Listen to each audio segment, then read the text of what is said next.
Hi, little eagles. Miss Carrie back to read you another story. Today we're reading about kindness. This story is called The Story of the Kindness Elves, written by Anna Ranson and Benjamin Byrne. Illustrations by Naomi Berry. Not too far above your home live the kindness elves, in little houses made from tufts of clouds.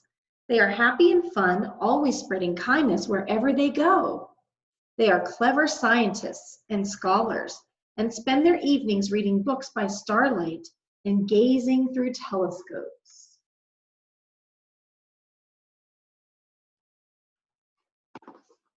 Inside each house is a special concoctions room for creating marvelous potions to help them spread kindness around the world. You will often see little hearts and stars puffing out of their chimneys as new recipes bubble away on the stove. Come rain or shine, the kindness elves are out spreading kindness. On rainy days, they pour their famous happy potion into raindrops, which, if you look really closely, makes each drop a different color as it falls. Have you ever tried jumping in puddles? It is a wonderfully happy feeling.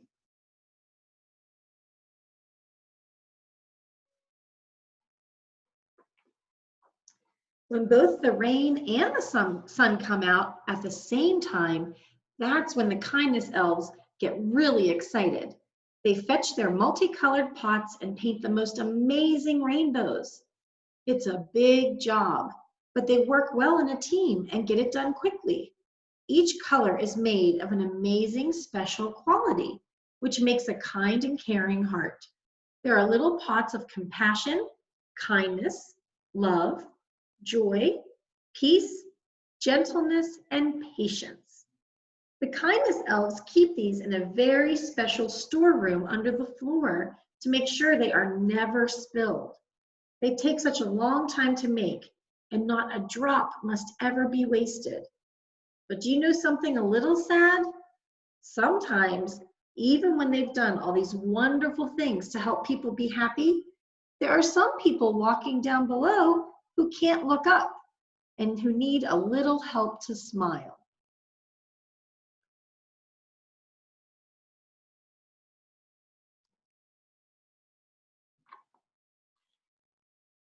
Some folk are too elderly, like Mrs. Audrey Taylor at number 44. She used to be a top ballerina and danced on the stage, amazing the audience with her performance of Swan Lake. But now her bones are fragile and old, and she lives all by herself with no family nearby, so she is very lonely. Others feel sad at school, such as little Harry Birch, who finds it difficult to make friends. At lunchtime, you'll find him sitting by himself in the playground, wishing he could join in with other children, but he's just so shy. And then there are those who are new to town, like the Henderson family, who just moved into the house with the red door on Green Body Lane. They don't know any of their neighbors yet, and they still feel a little like outsiders.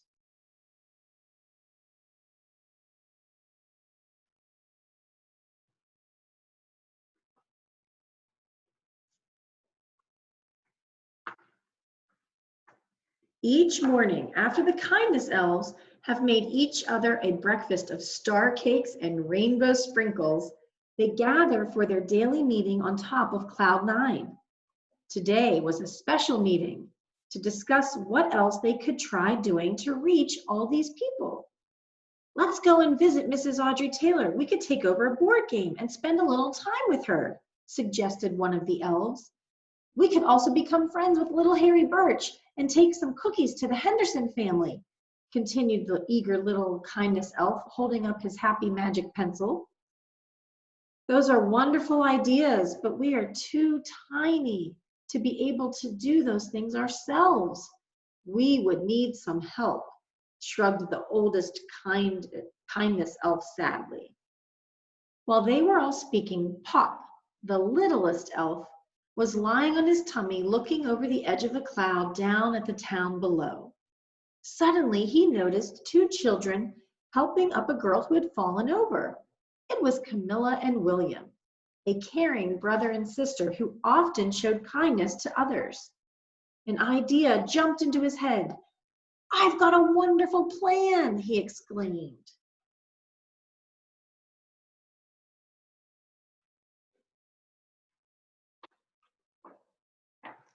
He explained the kind act he had just seen the children doing and asked for special permission to go on a kindness adventure to visit them. Maybe they could help us reach out to Mrs. Audrey Taylor, little Harry Birch, and the Henderson family. We could also learn so much from watching them and work together as a kindness team. The other kindness elves thought this was a very clever idea, and it was decided that Sparkle would go with Poppy on his special mission. That evening, they loaded their cloud house with special magic sprinkles to give them some rocket boosting power and landed quietly on the windowsill of the children's home. The window was open a little, so they tiptoed inside and wrote a note introducing who they were and why they had come.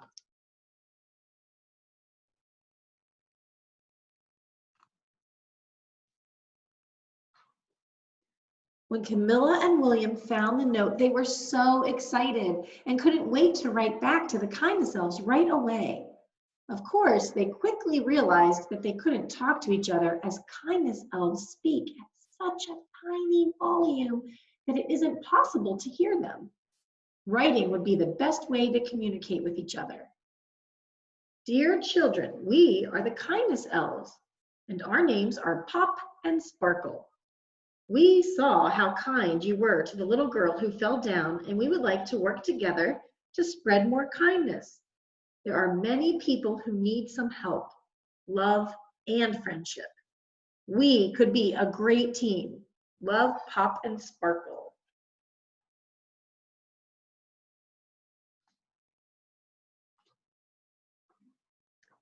Camilla and William were delighted with their new friends and started to write back and forth every day.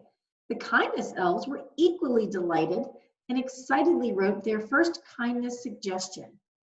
They said, "Let's go and visit Mrs. Audrey Taylor at number 44 and take a board game to play with her." The children thought this was such a kind idea and ran over to look through their games to find their favorite. When they arrived at number 44, Mrs. Audrey Taylor was just so happy to see the children and to spend some time chatting and playing. It really made her day. The kindness elves were so proud of William and Camilla that they sent them a little postcard congratulating them for helping the lady to smile so much. "That was so lovely. Did you see how happy she was?" exclaimed Pop to his friend.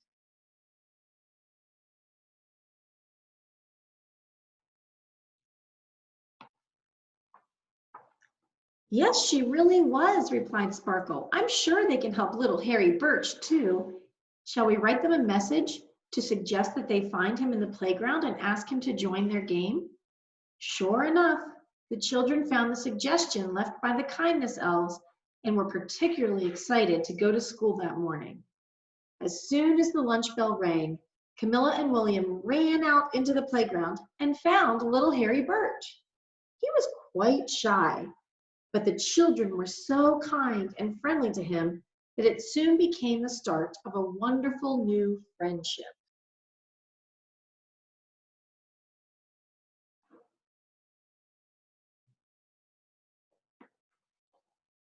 Pop and Sparkle smiled from ear to ear and said, "It's time for one last kindness mission before we head home. Let's see if the lovely William and Camilla can think of a way to make the Henderson family feel welcome." Now, it just so happened that the children loved making cookies, so they wrote this as their own suggestion. "Let's make cookies for our new neighbors today." The kindness elves thought this was perfect. With help from their parents, William and Camilla sifted flour and mixed it with butter, sugar, and chocolate chips to bake some delicious cookies. The Henderson family lived just a few doors away and were delighted with their surprise visit from the children.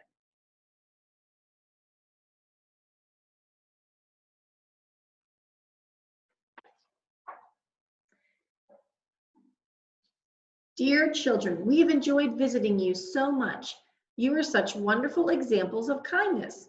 We will be back to visit again soon. Until then, sprinkle kindness wherever you go. Love from Sparkle and Pop.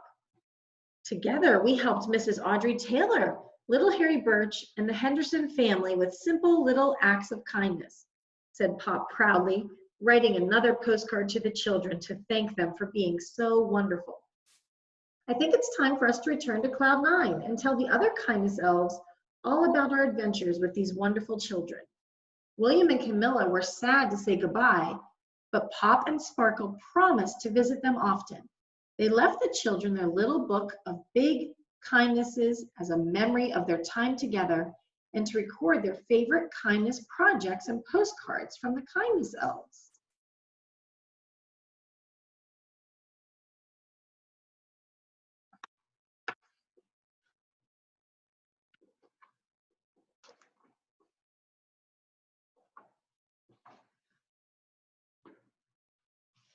The kindness elves believe we can all make the world a kinder and happier place by showing each other little acts of kindness.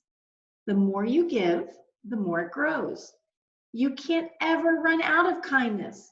Until the day they arrive, sprinkle a little kindness wherever you go, and don't forget to look up and smile. What kind things will you do today?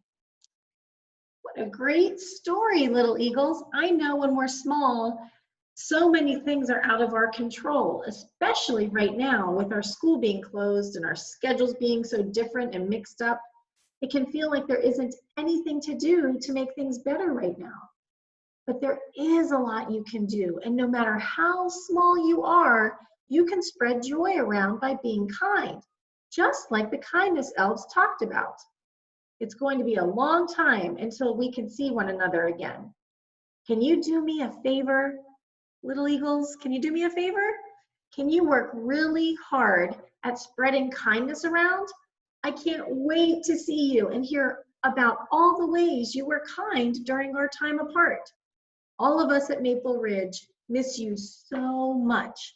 We are super proud of you and how awesome you are. Until next time, little eagles, remember to be kind to one another. Bye-bye.